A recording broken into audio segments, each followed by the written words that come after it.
Hello, this is Chris Pratt from Eurogamer, and we're taking a look at Skyshine's Bedlam, which is a game that I've reviewed on the site. This video is going up at the same time, so hopefully it'll act as a nice little companion piece. You can actually see what the game looks like in action. Oh, isn't video great? Yes, movable title screens, lovely.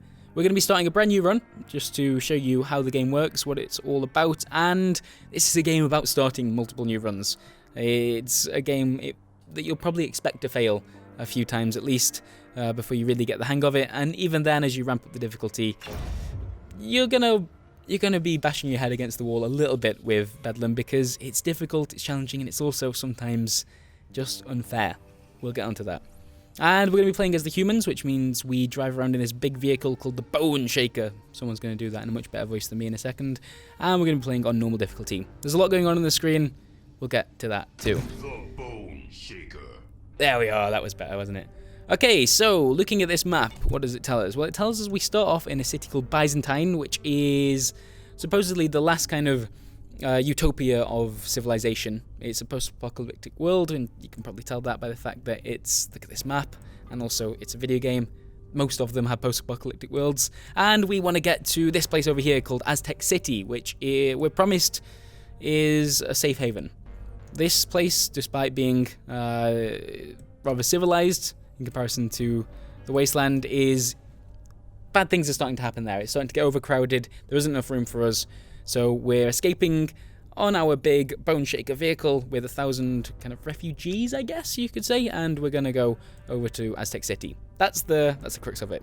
Now, this map will probably remind you a little bit of FTL in the fact that there is a destination we need to get to, but there's multiple routes you can take, and within each of these areas, you'll have the option to explore, collect new resources, new crew members, all of that stuff, but by doing that, you're spending time, and as the game goes on, in terms of time, it's getting more and more difficult. You can see down here, actually. Currently, we're on low, but eventually we'll be on Bedlam, which means the fights themselves will get more and more challenging. Bad things will happen. Alright, good. Let's make our first move. Actually, before we do that, I'm going to spend some of this resource up here called energy, and you can use that for a couple of things, but one important thing you want to use it for is to upgrade the inside of your big, impressive mobile fortress, the innards. And I find it useful at this stage in the game to upgrade bioresearch and engineering a couple times. And what that does, as you can probably tell here, is reduce the rate at which you consume both meat and crude oil. Now, these two resources, if you run out of either of them, it's pretty much game over. And you just don't want to do that. So this part of the game, traveling across the map, is all about making sure you have enough of this to keep on going, and yeah, it probably makes sense to make those upgrades to start with. Anyway, where should we move to? I think I'm going to start by going to Ballista, because this is an area controlled by the mutants, as you can see here, and I think they're quite interesting to fight against. So yeah, let's do that. You can see that our resources are already starting to tick down slowly here. And yeah, we're leaving Byzantine, going out into the wasteland known as Bedlam. And I know this movement here will take us into our first encounter. I played this game a bunch of times already now. So yeah, let's do that. We can't really do anything else at this stage anyway. Okay, so the crew disembarks to inspect some debris, and oh, what do you know it? They've only been surrounded by a group of hostile mutants. It's just typical. Now, we can decide which soldiers we want to take with us. You can see that we start off with 16. 4 of each class type, and as we progress through the game, these guys are hopefully going to rank up. A lot of them are going to die, and we'll also replace them with new people that we find along the way, including hopefully a few legendary soldiers, which become very, very important.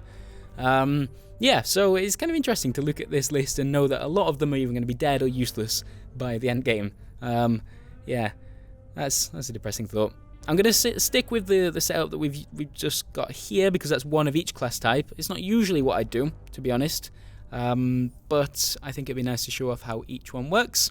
And a very brief description of each. The Deadeyes are your kind of snipers, long range, high damage, frontliners, sort of tank units, a lot more health. They've got 10 HP here, which is 5 times the amount that your Deadeye has, but they deal out relatively low damage. Gunslingers, maybe somewhere in between, I guess it's fair to say. And trenchers are your shotgun troops. So they can control the positioning a little bit of the enemy units because they have a pushback. When you shoot someone with a shotgun, they move back 1 tile. Can be useful. So yeah, we'll stick with that, see how we go. And here we are. Now, one thing that I'm not keen about with Bedlam is that this starting location, or the starting locations of all my troops, to be honest, is sort of randomly selected. Generally speaking, you'll have, like, your troops will start close to each other, but not always. Sometimes you can run into these weird situations where one of your soldiers might spawn over here and the rest of them are over here. And sometimes that puts you in a really bad position, especially say if that was my Deadeye who has 2 points of health. Pretty much any attack at this stage in the game is going to kill that guy outright. That's the end of Jazarium. I think that's his name. And this is a game about permadeath. If any of these guys die in combat, that's it. They're gone for the rest of the game. If you put any time and effort into Jazarium, and then he spawns in a location you just can't save him, that's just unfair. And it creates a very frustrating game to play at times.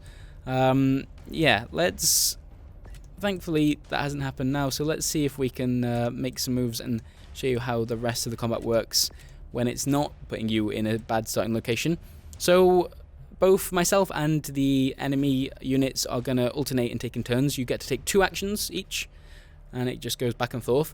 Even if they have just 1 unit left and you have 4, they will still get the same amount of actions that you do, which can be very important if they've got 1 very powerful unit left and you've got 4 sort of average ones. That can feel a little bit strange too. So what have they got? They've got a frontliner here, which is their kind of tanky unit, shotgunner, and another frontliner. Now, you're thinking, these guys apparently only have 2 health points each. Well, that is a trait which is specific to the mutants. They start with very low health, but every turn that passes, they gain an additional point. So you want to try and kill as many of them as quickly as possible. And we can definitely do that. We can move our Pistolier somewhere around here and just take out this first unit. And then I think that leaves us in a relatively safe position. The only soldier I really need to worry about is this guy at the moment because he has such low health. Yep, I think I'll do that. So we'll move forwards, we'll take this cover, and we'll take a shot. Excellent. Now they've got 2 turns to respond to that, and they're just moving forwards. You can see that they now have 3 points of health each, so this is something to bear in mind. The mutants, when there's just a few of them, very, very easy to deal with. Anymore, it can end up putting you in a really bad position towards the end of the fight. Now, I can move my Deadeye here, which would put him in range of hitting both of these units. In fact, if you see these little reticules surrounding him, you can see he's got quite an interesting kind of target range in which he has to line up in these kind of weird diagonal setups. So it would have to be this specific tile for him to be standing in to take that shot. If he was back here, he can't hit either of them. If he's forwards 1, can't hit either of them. Yeah, so it's quite specific. I'd love to take that shot because I want to get some kills under his belt so he can upgrade to veteran status. We'll talk about that in a second. But leaving him there, even though I would be able to kill one of them, puts him in a position where he could just die straight away. These guys are so fragile. So I think instead, I'm just going to take 2 hits with my frontliner, my tank. You can see that I'll do 2 points of damage each hit. And as he's got 3 health points, that'll do it. Nice little animation for the killing blow there. So their frontliners move forwards and has hit our trencher, Maygrim. Now, taking damage will result in these characters being injured, which means they may not be able to fight at their full capacity in the next battle. Worth bearing in mind. And you know what? I think I'm going to try and get into a position, there we are, where I can get the final kill with my Deadeye. In fact, no, I'm not. I'm going to do something else, which is worth talking about. I already know that I can get this killing blow with my shotgunner, my trencher. I can do 4 points of damage, they've got 4 points of health left. So I'm going to pick up one of these things around here. I'm going to use Durgo to pick up these additional power cells, which I will only get these extra resources. In fact, if I go over that, I think, yeah, it doesn't say exactly how many power cells. I think it's a multiplier. And you only get them if you pick them up in the fight, which is a bit weird because looking at this, you'd think, well, they kill those mutants and then they just go and pick them up themselves after the fight. That doesn't happen. So it's kind of a risk and reward thing during the combat itself. You rarely get the chance to do that quite so easily, if I'm honest. But that's worked out quite nicely. We got all the kills. And yeah, we got 15 power cells out of that fight, which really isn't that many at all. There is another big way to improve how many power cells you get out of a fight. I'll show you that in the next encounter. But 15 is nothing to sniff at. We could perhaps spend that on an additional upgrade now, which I would usually do, but as this is kind of a demo to show you how the game works, I'm going to save it, so I can show you something a little bit snazzy in the next fight. So these little exclamation marks are additional things that will take just a day's worth of travel to go and check out, and may yield extra resources, new soldiers, potentially put you in harm's way. Whereas this would be a 4-day journey and is actually progressing me towards Aztec City. At this stage in the game in particular, you really want to check as many of these optional kind of side quests as possible. So, as the crew explores the area, their attention is drawn by the nearby sounds of voices and lilting music. Following the sounds, they crest a hill and discover a structure in the ravine beyond. It looks like some kind of gargantuan mutated gourd that also appears to be doubling as a place of business. A sign on a plate of scrap metal outside reads, Madame Grunker's Pleasure Pod. There are several human patrons milling about the area, while a group of mutants are manning formidable fusion turrets to dissuade any unwanted behaviour. Oh, we'll approach the establishment, why not? So we go in, and we can offer some crude or meat to enter. It doesn't really matter at the moment. I put 2 upgrades into the crude, so yeah, I guess I'll go for that. And yeah, so I've done this one a bunch of times. This is the problem, because this game encourages repetition. A lot of these side questy bits are exactly the same every time. You'll kind of there's a random element in terms of which one you'll encounter.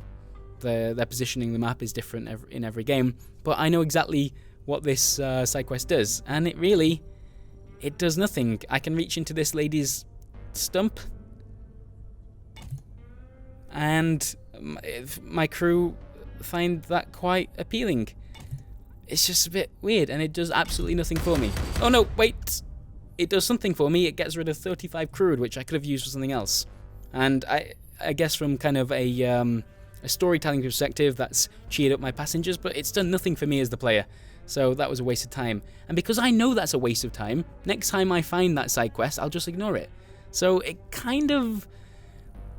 the game suffers there, because I know almost every single kind of story it wants to tell. Some of them have random elements, but nowhere near enough.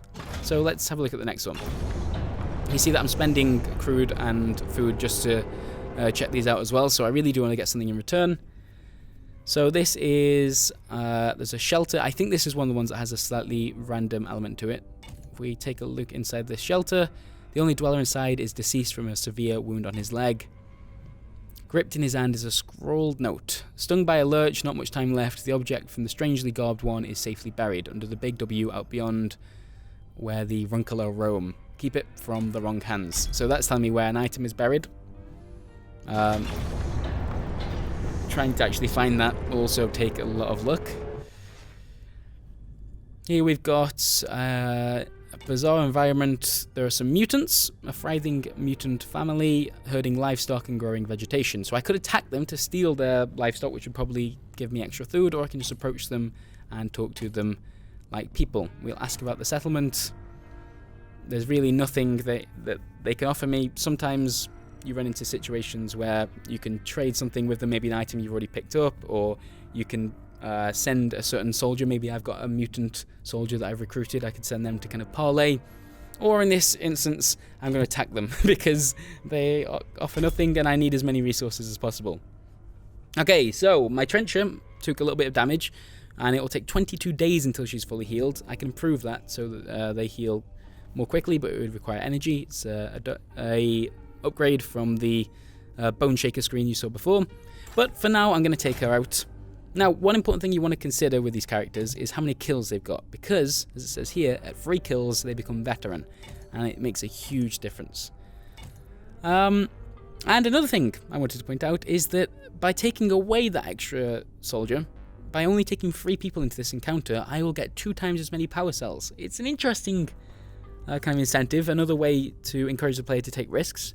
And at this stage in the game, I think I can probably get away with it. But what I am going to do is drop Durgo, because I just don't really like the gunslingers. I've never, apart from the legendary gunslingers that you can hopefully recruit along the way, I don't find these guys particularly useful at all. So I'm going to go for 2 frontliners and my sniper. So kind of 2 tanky units and then someone that can actually deal damage. Hopefully that means my sniper can be a veteran by the end of this. Now, random kind of positioning here, you can see that 1 mutant started very, very close to me.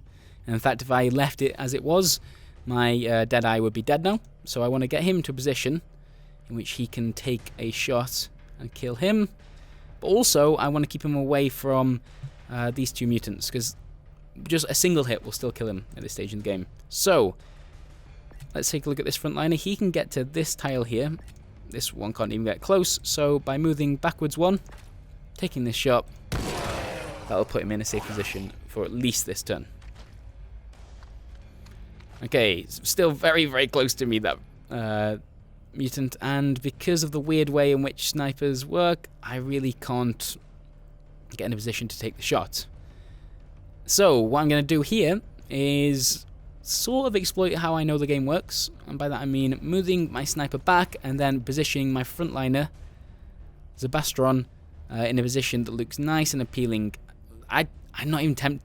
Sometimes I'd risk it by leaving him 1 tile away, but instead I'm going to put him right in front of this mutant, so the mutant will now take 2 attacks against him. That just comes from experience from playing this game a bunch of times. I kind of knew that's how it worked. And now that means I can take this shot with my Deadeye, and he's still in a safe position.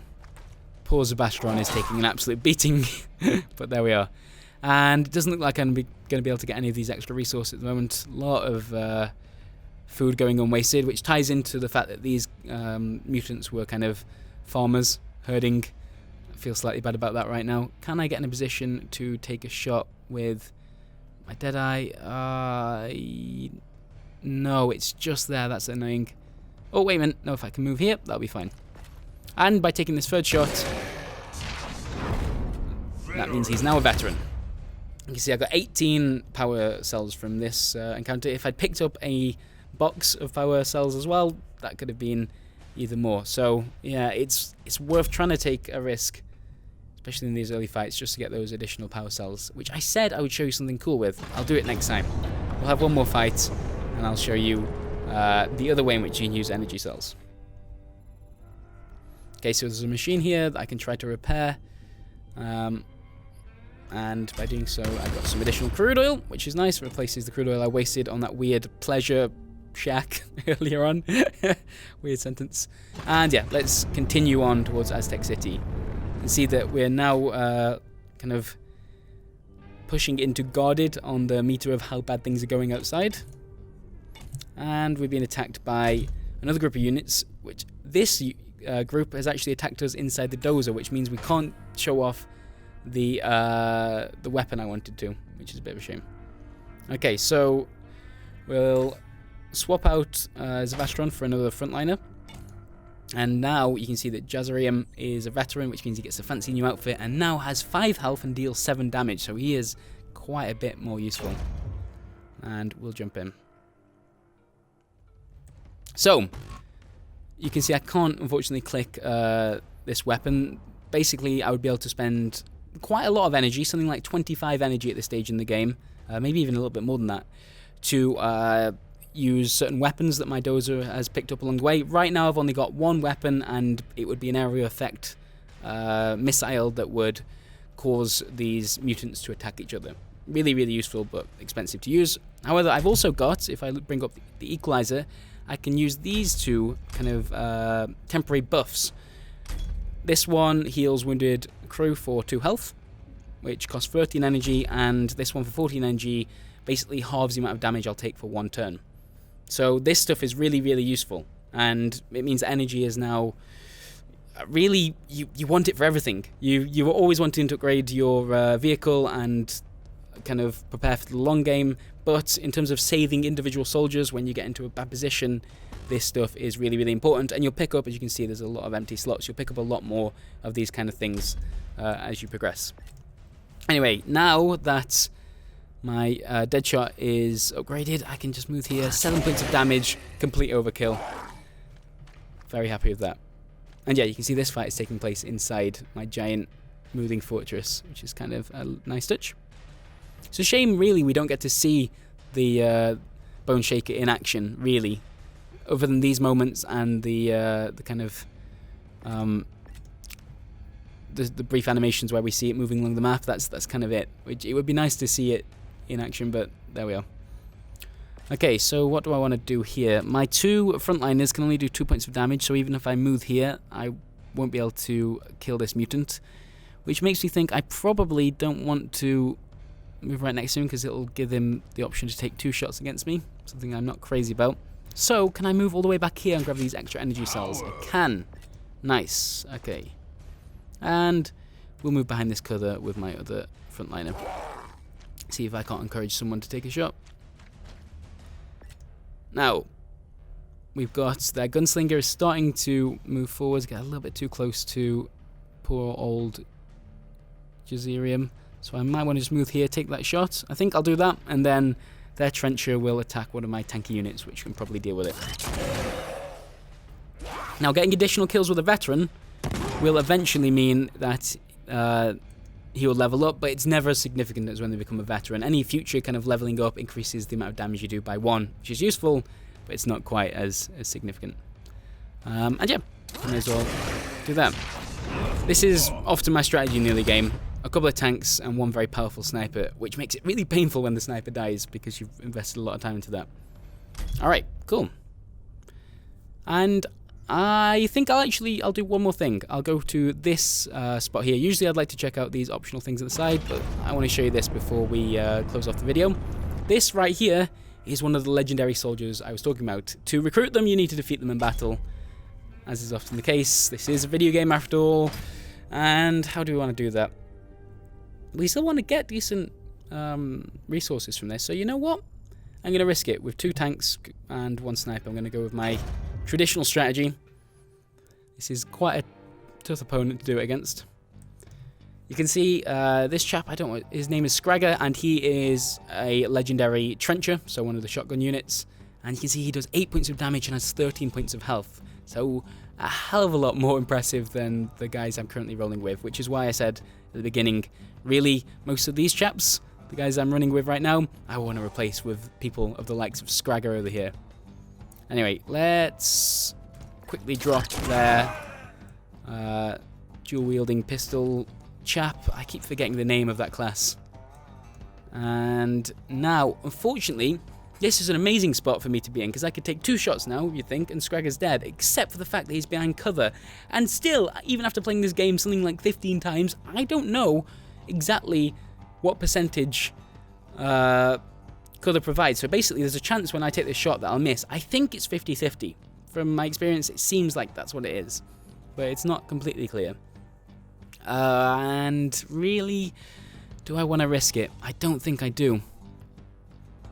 Oh, this is a tough call. Because if I don't kill him now, he's going to kill my dead shot without a doubt, which means I'm probably going to have to sacrifice one of my frontliners. I need to put him in a position which will kind of tempt Scragger out of where he's standing at the moment. Oh, there isn't really a good way to do this, though. You know what? Let's take the shot. And we'll make our mind up from there. Let's take 1 shot. Boom! Headshot. Okay, so that was way easier than it should have been. There's also a very small percentage, once again, I don't know what the percentage is, that sometimes when you take a shot with a sniper, it's like a 1-shot kill, or at least a lot more damage. Almost always a 1-shot kill. This is one of my other big complaints with Bedlam. It doesn't provide you with all the information, and turn-based strategy games are amazing because they often do provide you with all the information and let you sit back and make the mistakes all on your own. In a game that includes permadeath, and a game that has you investing quite a lot of time into each of these runs, I don't like the random elements.